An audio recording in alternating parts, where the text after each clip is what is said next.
Estamos en vivo en Mar del Plata, Coloquio de Porque Idea. esta vez es diferente. Y después voy a presentar directamente a Argentina como un caso de inversión. Básicamente, uno debería preguntarse, digo, bueno, ¿por qué esta vez será diferente? De hecho, el libro de Reinhardt y Rogoff justamente es una narración de que cuántas veces se dijo que esta vez va a ser diferente y siempre terminó de la misma manera. En el caso argentino siempre terminó mal. Así que es un poquito más desafiante explicar por qué esta vez será diferente. Pero también es cierto que en algún momento puede haber un cambio de tendencia, un cambio estructural y un cambio que inicie una nueva era. De hecho, la generación del 37 justamente trabajaban para que esta vez fuera diferente. Y vaya que lo lograron, porque cuando en 1860 se puso en marcha la Constitución de Alberdi, de ser un país de bárbaros, en 35 años nos convertimos en la primera potencia mundial. Así es que la idea central de esta presentación es mostrarle por qué eso es factible y por qué esta vez sí puede ser diferente. Naturalmente, para explicar por qué esta vez es diferente, no podemos dejar de lado las condiciones iniciales con las que nos hemos enfrentado, porque también la forma en la cual hemos resuelto esto hace que al argumento de que esta vez será diferente. Básicamente nosotros al momento de asumir nos enfrentábamos con lo que potencialmente era la peor crisis de la historia argentina, combinaba los peores elementos de las tres crisis más grandes de la historia argentina. Teníamos un desequilibrio monetario o sobrante monetario, el money overhang, que era el doble del que teníamos en el Rodrigazo. Consideren que en aquel momento, cuando el Banco Central se quedó sin dólares y no le quedó otra que abrir y devaluar, la tasa de inflación se multiplicó por 6 veces. Si era el doble, imagínense que nosotros veníamos viajando al 200%, nos íbamos a 1.200 de base, y si era el doble, 2.400.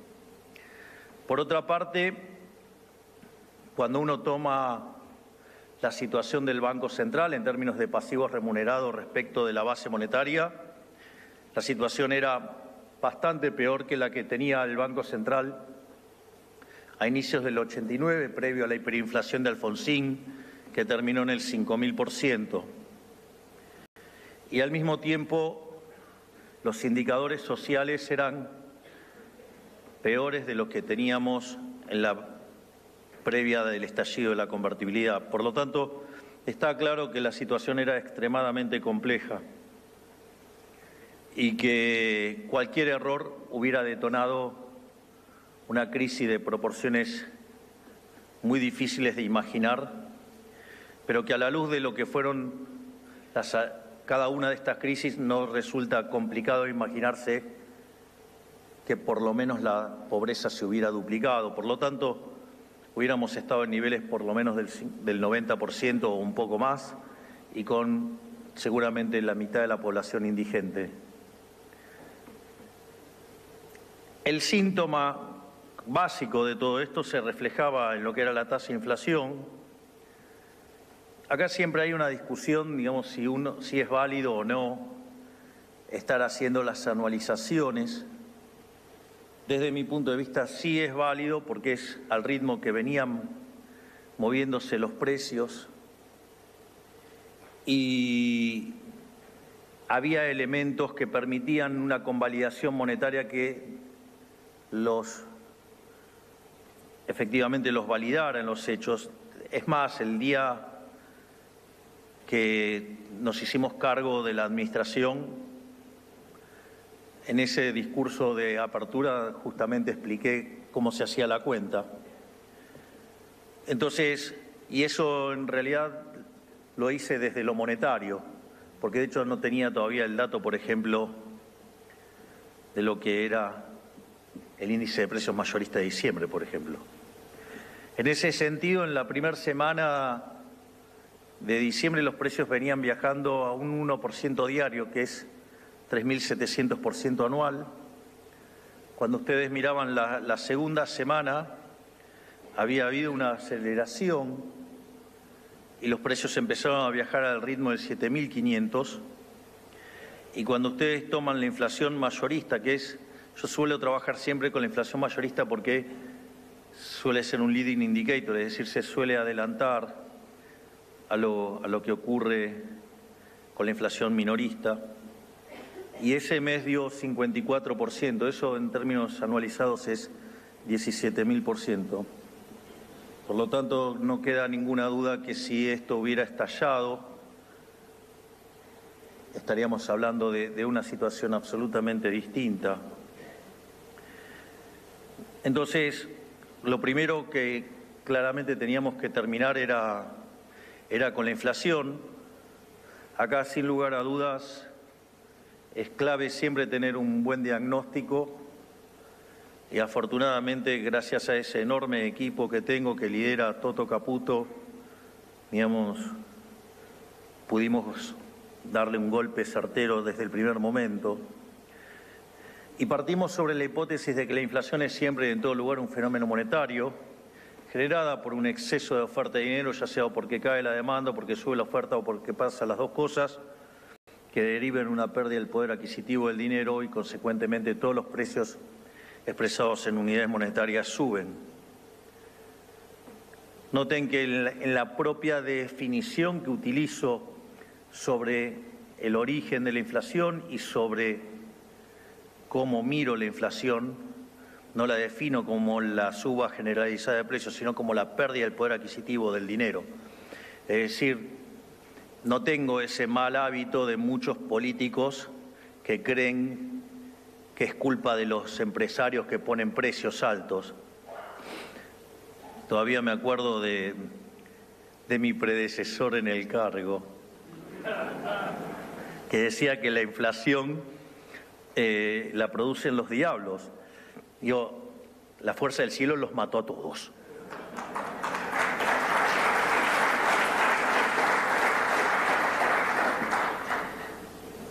Porque esa propia definición de suba generalizada de los precios es lo que permite que algún trasnochado crea que esto se arregla con controles de precios, cuando eso no funcionó nunca en la historia de la humanidad. Y si hay un lugar donde no funcionó nunca fue en Argentina también. Entonces, el punto era, bueno, rastrear los orígenes de la emisión monetaria. Y también acá era interesante, porque otra cosa que estallaba a los ojos de cualquiera que miraba el caso argentino era los déficits gemelos. Piensen que cuando un país tiene 4% del PBI de déficit gemelos es una alerta amarilla, 8 es una alerta roja porque van camino a pegarse una piña. Nosotros teníamos 17, más o menos para tener un orden de magnitud desde el desafío.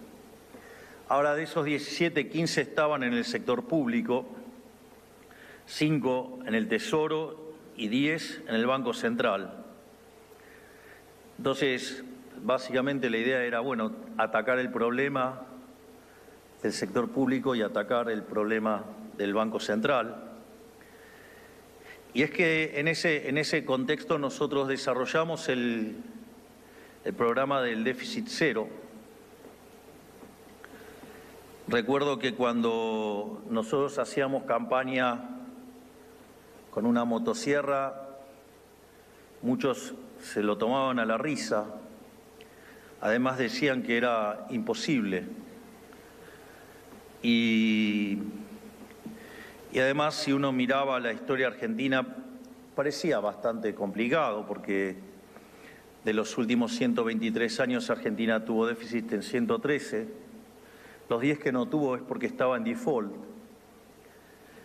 Y además, cuando uno tomaba la cantidad de crisis utilizando la metodología de Ana María Cerro y Osvaldo Meloni, Argentina desde 1901 hasta hoy tuvo 23 crisis donde 21 tienen origen fiscal y donde se separan entre alto déficit fiscal y desmadre fiscal directamente. Hay un montón de otras cosas más que hacen a la herencia, y esto digo, yo no quiero recargar mucho porque lo he dicho en otros lugares y quiero dejarme más tiempo para discutir el caso argentino. Pero eso que parecía virtualmente imposible, que no se podía ajustar más que un punto por año, que no lo íbamos a lograr nunca, bueno, nosotros lo logramos en el primer mes de gestión. Es decir, en el primer mes de gestión logramos lo que en 123 años la economía argentina no se había logrado nunca.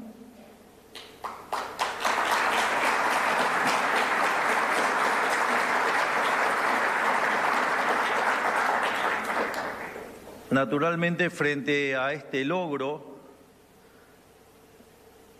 obviamente que cuando se logró en el primer mes, que dicho sea de paso, nosotros también nos sorprendimos, no se crean. Digo, yo creo en la motosierra, pero Toto lo hizo mejor.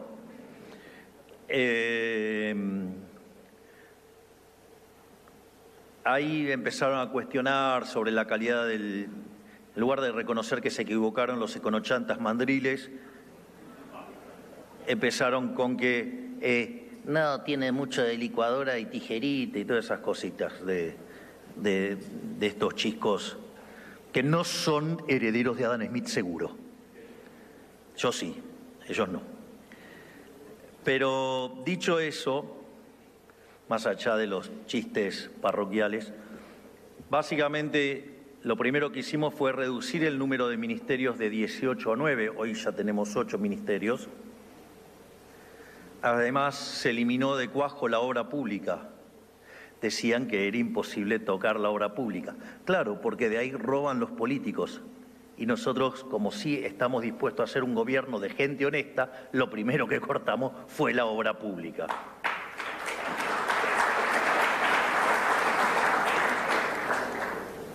Otra cosa que decían que era imposible tocar, porque era un gran curro entre los políticos, eran las transferencias discrecionales a las provincias. En general, lo que se trataba de hacer era hacerle esas transferencias a aquellas provincias con las contabilidades más opacas posibles, justamente para que de esa manera pudieran robar. Naturalmente, las transferencias discrecionales a las provincias afuera. Otra cosa que decían que no se podía hacer era tocar empleados públicos. No solo que llevamos echado casi 50.000 empleados públicos, sino que además, cada vez que se cae un contrato, en la mayoría de los casos no se renueva. Por lo tanto, también achicamos la cantidad de empleados públicos. Después hay una parte muy interesante, ocurrió en una reunión de gabinete. Estábamos reunidos y en el medio de la reunión Toto se tenía que ir a una reunión fuera de Casa Rosada y entonces se levantó y me quedé con el resto de los ministros. Entonces una vez que se terminó de ir, le pedí a cada uno de los ministros explícitamente, les dije que quería que además recortaran 10% más de cada uno de los gastos de cada uno de los ministerios. Lo más sorprendente es que a la semana siguiente cada uno de los ministros me trajo un programa de reducción y de eficientización del gasto, bajando el gasto público 10%. Vaya que eso sí es tener compromiso con la gestión. Además, otra cosa que hicimos y que también parecía imposible era la eliminación de los intermediarios, es decir, sacar del medio a los gerentes de la pobreza. Esta fue una de las batallas probablemente de las más duras que tuvimos que dar. Esta fue una batalla que se diseñó con la ministra de Capital Humano, Sandra Petovelo, la ministra de Seguridad, la doctora Bullrich, y el doctor Ferraro, Guillermo Ferraro, que estaba en infraestructura, donde básicamente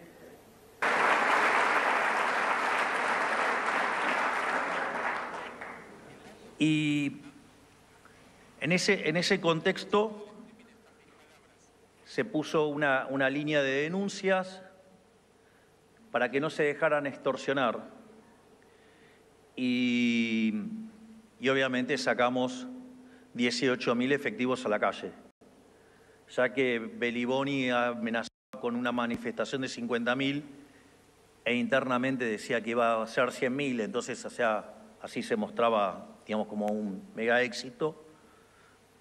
Y la manifestación terminaron siendo 3.000 personas y a partir de ese día se terminaron los piquetes en la Argentina.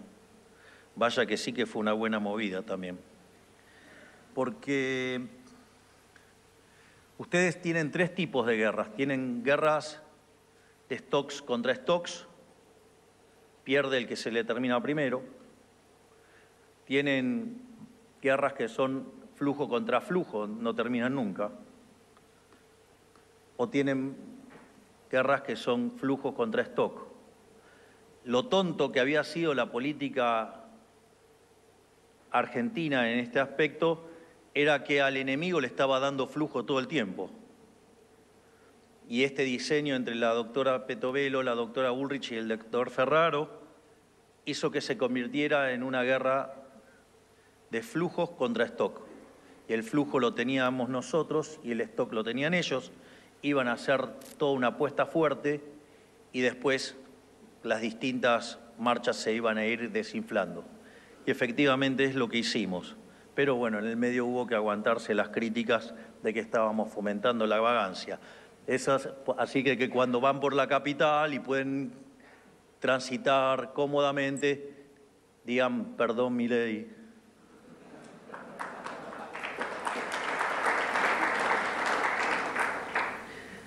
Naturalmente, esto también hubo, ¿sí?, una licuación de salarios en el sector público y obviamente que eso también, digamos, impactó las jubilaciones que hoy están arriba del 10% de lo que, por encima de la inflación y arriba de lo que estaban en noviembre.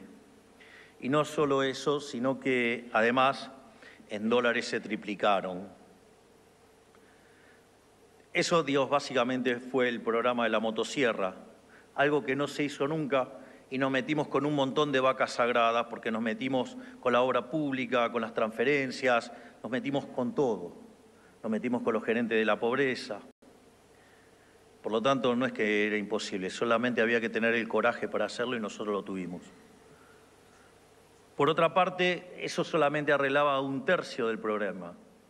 Teníamos todavía el problema del Banco Central, digamos, lo que era el déficit cuasi fiscal y que implicaba emisión endógena de dinero y por ende, digamos, si queríamos cortar con la inflación teníamos que terminar con el cuasi fiscal. Ahí también fue muy importante el hecho de empezar a mostrar sistemáticamente el equilibrio fiscal y que era algo que había venido para quedarse y que no era algo transitorio. Porque acá hay algo muy importante, si yo voy a déficit cero, el incremento de deuda es nulo. Por lo tanto, la relación deuda-producto es no creciente. Y si la relación deuda-producto es no creciente, por ende uno es solvente intertemporalmente y tarde o temprano el riesgo país va a colapsar. Y lo recibimos cerca de 3.000 y hoy está peleando por romper los 1.000. Así es que parece que también ahí vamos bien. Y no es que está bajando por un problema de error tipo 2. Digo, me parece que haberlo logrado en base a tener su solvencia fiscal es un logro y muy lejos que lamentar. Digo, por eso de alguno que la tintura le quemó el cerebro.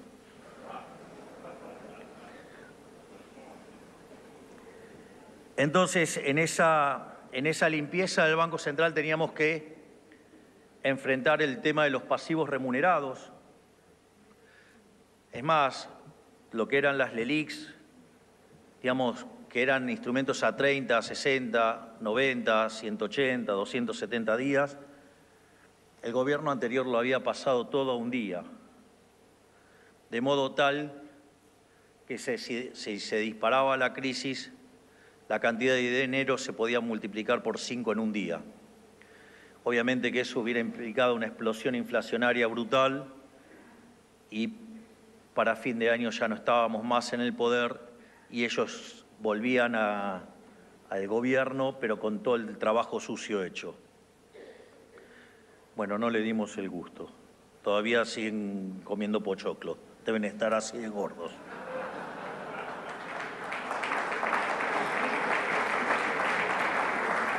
Es más, con toda la que se llevó de los guardapolvos, seguramente va a poder quedarse bien redondo. Entonces, ahí también dimos una batalla muy importante al inicio, porque ¿qué era lo que nos sugerían gran parte de la profesión? Y era que subiéramos la tasa de interés, que la lleváramos a terreno positivo, la tasa de interés real. Y la realidad es que si nosotros hubiéramos hecho eso, hoy estaríamos discutiendo de una relación pasivos monetarios contra la base de más de 10 veces y estaríamos discutiendo el carry trade y estaríamos discutiendo cuándo estaríamos por volar por los aires y estaríamos discutiendo que la inflación no baja porque la expectativa de emisión, ya que esos pasivos remunerados son emisión futura, consecuentemente no bajaba nunca. Con lo cual hubiera sido un error enorme. Hay obviamente toda una discusión, digamos, sobre utilizar o no la tasa de interés. Eso lo comenté en la última reunión del Banco Central. Pero nosotros lo que decidimos fue arbitrar la tasa en dólares, dado el salto del tipo de cambio, que no fue ni más ni menos que un sinceramiento, porque me causa gracia la deshonestidad intelectual de algunos diciendo, no, Milei llegó y devaluó. Digamos, como si la brecha no existía y como si el Banco Central estaba que reventara de reservas. O sea, verdaderamente hay gente que yo no sé si no se escucha, no lee lo que escribe, digamos, no se puede ser tan deshonesto intelectualmente. Pero al arbitrar la tasa en dólares y en un proceso de estabilización y con un sinceramiento de precios, era obvio que la tasa de interés en pesos, aún siendo negativa en términos reales, que se podía arbitrar con la tasa de dólares. Y eso al mismo tiempo nos permitió ir licuando los pasivos remunerados. Y mientras tanto seguíamos consolidando el equilibrio fiscal. Y cuando ya fue claro la solidez del equilibrio fiscal, ahí empezó una enorme tarea del secretario de Finanzas, Pablo Quirno, en conjunción con el Banco Central, donde empezaron a quitar los pasivos remunerados del balance del Banco Central y empezó a ir a donde debería haber ido siempre, que era en el Tesoro, porque en el fondo esos pasivos remunerados surgían de haber generado déficit fiscal, de haberlo financiado con emisión monetaria y que por otra ventanilla sacarlo pagando tasas. Entonces, eso, digamos, el problema fiscal lo convertía en un problema de inflación futura. Y eso, que también es interesante porque nadie decía cómo resolverlo, cuando las respuestas cuando planteaba esto eran absolutamente irrisorias y nadie sabía cómo resolverlo. Bueno, nosotros lo resolvimos en 6 meses. Y al 7º mes se terminó con el déficit cuasi fiscal. Algo que parecía imposible, también lo hicimos posible.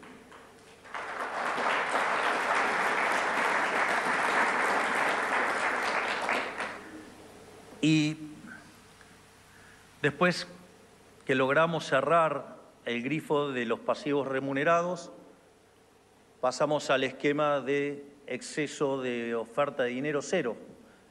Me recuerdo que eso lo presenté en la Bolsa de Comercio y explicaba que solamente entonces íbamos a comprar dólares, es decir, que la única fuente de emisión que iba a quedar era la compra de dólares. Y una de las cosas que nos dimos cuenta es que estábamos equivocados con ese esquema. Si ustedes toman los libros tradicionales de economía internacional monetaria, ustedes van a encontrar que cuando alguien, digamos, va y vende los dólares, o dicho de otra manera, le compra pesos al Banco Central, eso tiene demanda de dinero y no genera inflación. Bueno, eso es cierto en un mundo donde no hay controles de capitales.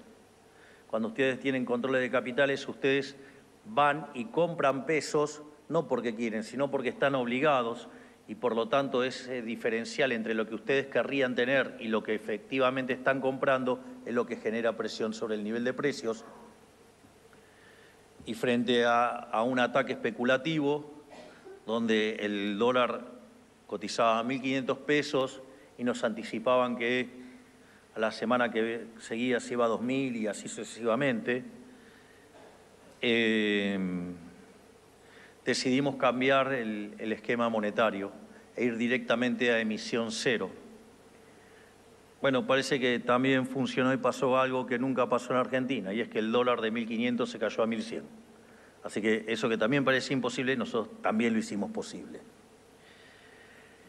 Entonces, el resultado de todo esto es que la inflación mayorista, que estaba en el 54%, es decir, anualizada en el 17.000, en el día de ayer se conoció la inflación minorista el último dato, y básicamente la inflación de septiembre fue del 2%. Es decir, que de tener la inflación en el 17.000, la llevamos al 28% y no tengan duda que la vamos a seguir bajando.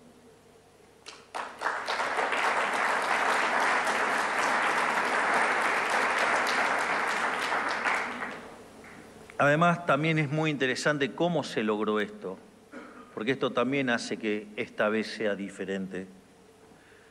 Porque no lo hicimos teniendo una hiperinflación previa que implicara una profunda licuación de los activos financieros de modo tal que la estabilización fuera rápida.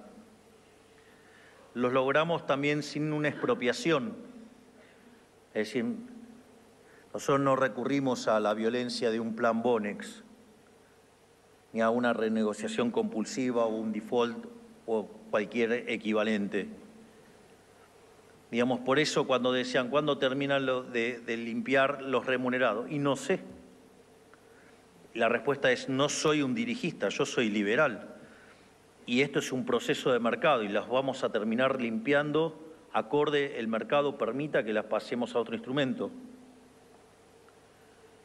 Por lo tanto, también esto es una novedad para lo que es la economía argentina, que lo hicimos sin expropiar y sin default. Otra característica importante es que todo esto lo estamos haciendo sin controlar precios, lo cual también hace una gran diferencia. Por otra parte, también lo hicimos sin fijar el tipo de cambio, porque si uno fija el tipo de cambio, esto ocurre más rápido. Y como si todo esto fuera poco, lo hicimos en una recomposición de precios relativos. El gobierno anterior había dejado los precios muy atrasados y nosotros los estamos recomponiendo y hoy los precios cubren más del 80% de los costos.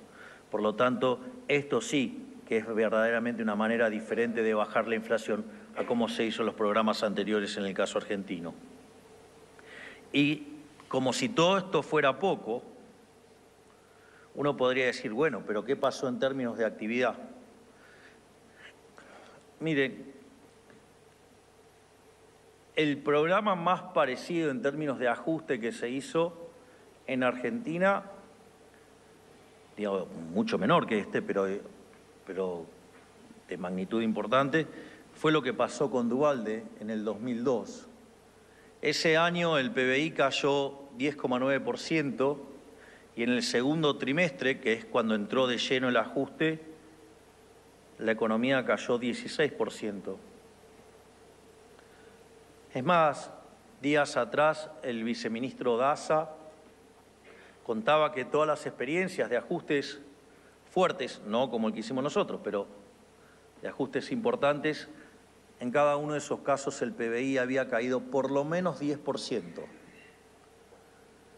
Yo les cuento que si tomamos el último dato del EMAE, desestacionalizado, y lo comparamos con noviembre-diciembre, la caída es apenas del 0,6%. Si lo quieren mirar en industria con el último dato, ya está en los mismos niveles que noviembre. Es decir, hubo un impacto negativo en el primer trimestre y ya se empezó a revertir. Por lo tanto, además, el programa económico fue tan bien diseñado que además implicó no tener que sufrir fuertemente en materia de actividad, y hoy ya la utilización de la capacidad instalada ya está por encima de lo que teníamos el año pasado. Pero no todo fue la estabilización, es decir, no solo se hizo un programa de estabilización, sino que además se hicieron un conjunto de reformas estructurales, y entre el DNU, el 7023, y la ley Bases, se hizo una reforma 8 veces más grande que la que hizo Menem. Pero con la situación de que la reforma que hizo Menem fue la más grande de la historia argentina. Por lo tanto, quiero que tengan conciencia histórica de que estamos viviendo un gobierno que hizo la reforma estructural más grande de la historia argentina. Eso sí que es diferente también. ¿Y qué implica eso? Implica que vamos a saltar 90 puestos en términos de libertad económica. Y aquellos países que son más libres son 12 veces más ricos que los reprimidos, tienen 25 veces menos de pobre en el formato estándar y 50 veces menos en el formato extremo. Y que estamos caminando a instituciones que hoy podrían comparar con las que tiene Alemania, Francia, Italia, cualquiera de los países de Europa. Por lo tanto, también eso, de hecho, en las jornadas Juan Pablo Nicolini presentó un trabajo sobre, por ejemplo, de mantener el equilibrio fiscal. Con eso tendríamos una potencialidad de duplicar el PBI en 10 años, es decir, una tasa del crecimiento del PBI per cápita del 7%. Y como si todo esto fuera poco, tengo un lujo de ministro, que es el coloso Federico Sturzenegger, que todos los días desregula algo. Es decir, no hay día que Federico no me haga alegrar el día cuando leo su cuenta de Twitter. Gracias, Federico.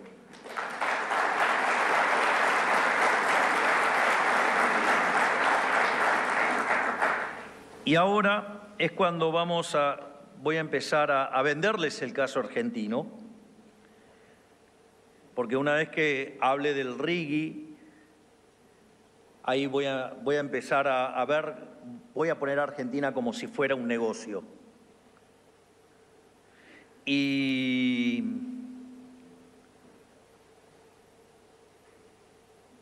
el RIGI, ahí yo tomé participación activa en el formato del RIGI. Y así que si no, después no les gusta el RIGI, me pueden putear con toda la gana porque estuve involucrado profundamente y metí las manitos ahí adentro. Así que están todos los dedos marcados, van a ver todos los dedos sucios, lo tengo todo. Así es que ahora les voy a contar en qué cosas me metí, así si eso es contra lo que despotrican, sepan que es culpa mía. Una de las cosas que pusimos de manera explícita en el RIGI fue el respeto de la ecuación económica financiera del negocio. Es decir, la ecuación económica financiera del negocio es la cuenta que ustedes utilizan para cuando calculan el valor de una empresa. Es decir, si ustedes tuvieran una empresa regulada, por ejemplo, y que básicamente lo que se hace a una empresa regulada es decir, se le hace nula la cuasirrenta, implica que va a tener un retorno similar al costo de oportunidad, que en una empresa regulada, además, se regula el WACC, por decirlo de alguna manera.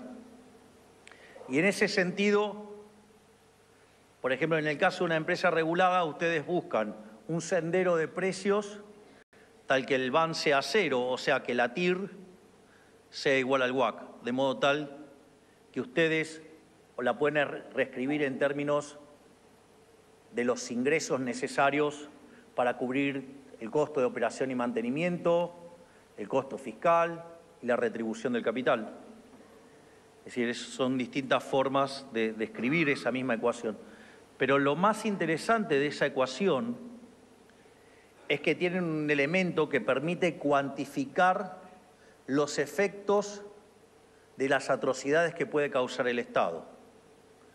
Ya sea que suba impuestos, ya sea que modifique o cree nuevos impuestos, o que modifique las condiciones de juego. En el caso de una empresa regulatoria es más fácil, digo, porque sería una modificación en la regulación. Pero supongan que ustedes son una empresa que se dedican al alquiler de oficinas. Y aparece un gobierno y le pone ley de alquileres, que era imposible tocar. Nosotros lo hicimos el primer día y vaya que está funcionando.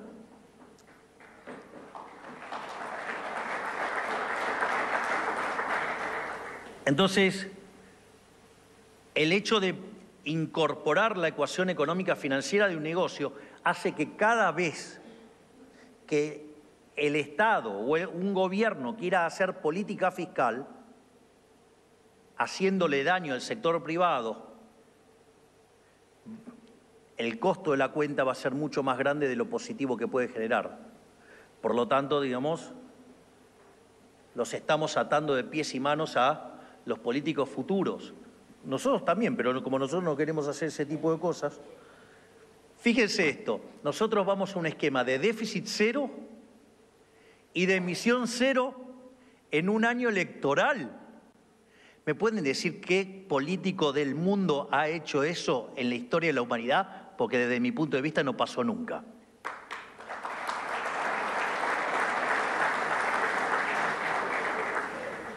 Al mismo tiempo, otra cosa que pusimos en el RIGI, en la versión original había la elección de 3 tribunales. Entonces ustedes podían elegir uno de esos 3 tribunales. En esos 3 tribunales, la modificación que se me ocurrió hacer a mí es que uno elija un tribunal, pero si al correr del tiempo no está contento con ese tribunal, lo pueda cambiar. Es decir, que tengan flexibilidad, que si un tribunal no da respuesta, cambiarse de tribunal.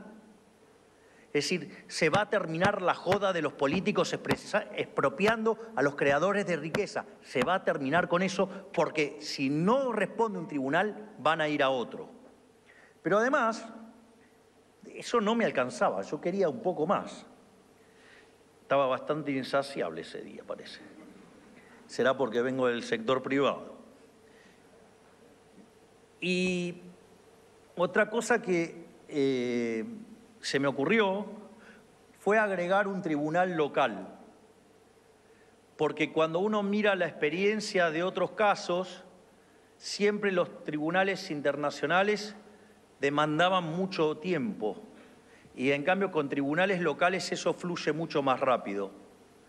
Ahora, ese tribunal local está obligado a tomar los resultados que genera defensa de la competencia. Y defensa de la competencia... Bueno, ahí está el presidente Javier Milei hablando ante empresarios, ante el Círculo Rojo, en lo que es el cierre del